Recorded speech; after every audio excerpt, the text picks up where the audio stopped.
I throw a rock off a balcony. It's a 2-kilogram rock. Already my drawing's bad.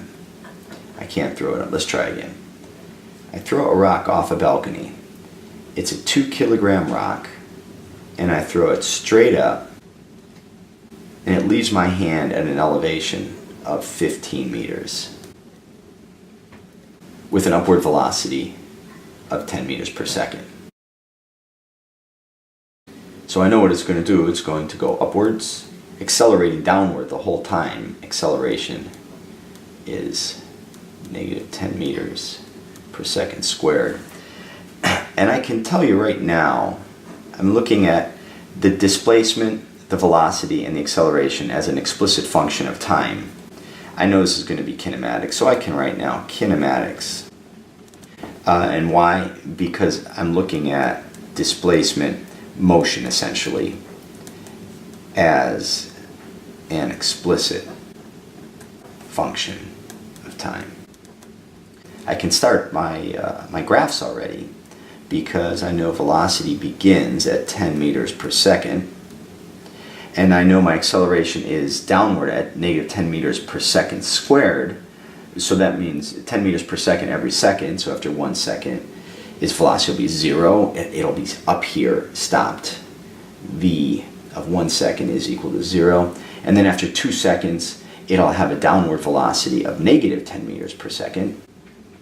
Excellent.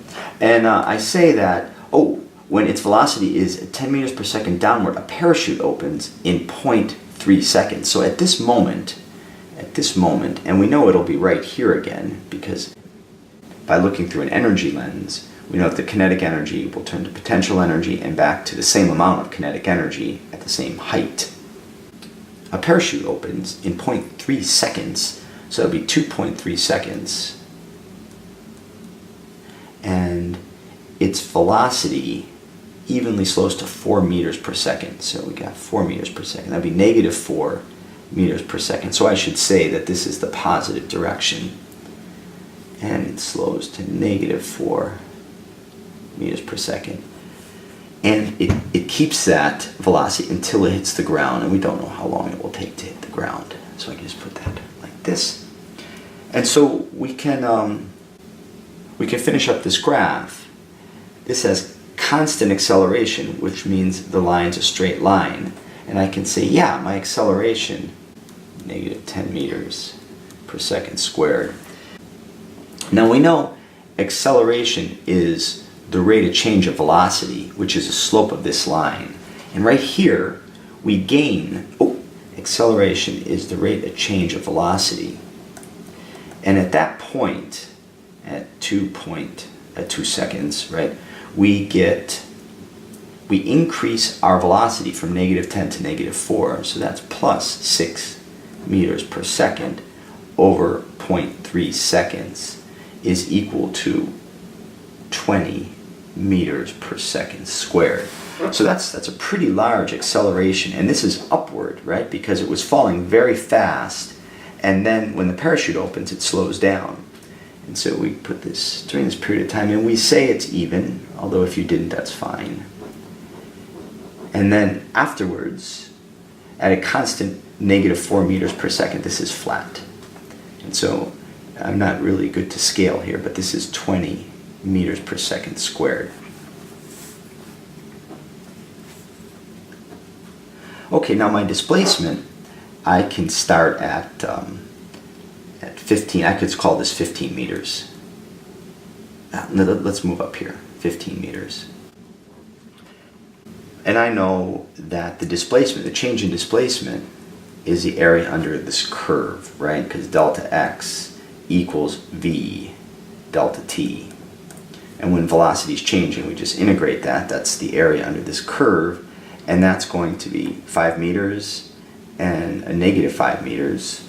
And so this tops out at 20 meters. And is it a straight line like this? We say no, because velocity is the slope of this line. So the slope is much higher here, and the slope goes to 0 at this point. So this looks like that. There's no slope at the top, and the slope becomes negative. And so this is It's a rounded curve. And in fact, we'll learn that this is parabolic. And what happens at this point is the slope becomes negative 4 meters per second. So the slope drops in this 0.3 seconds. So this curves kind of, and then continues like this at a straight line. And what we know is every second it drops 4 meters. So if this is 15 meters, this is about 4 meters. And we could say, yeah, boom, boom, and we'll get out to here. And we think it hits the ground, sometime out here. And what we could say is, all right, let's find out my height. What is the area of this guy? So I'm here at 15 meters, and at 2.3 seconds, delta t equals 0.3 seconds, and the velocity goes from negative 10 to negative 4. Delta x equals that integral, but we could also say it equals v average times time, delta t. And so the average velocity is 7 meters per second times 0.3 seconds is 2.1 meters, but let's just say 2 meters. And so at this point we're at 13 meters. And then in another second, I'm at 9 meters. And then in another second, I'd be at 5 meters. So at 4 seconds, I'd be at about 6 meters. And I hit the ground in about another second, I'll be at 1 meter. And so then a little more, so around 5.5 seconds. So x equals 0 at t equals about 5.5 seconds, and height equals 0. That height at 4 seconds is about 6 meters.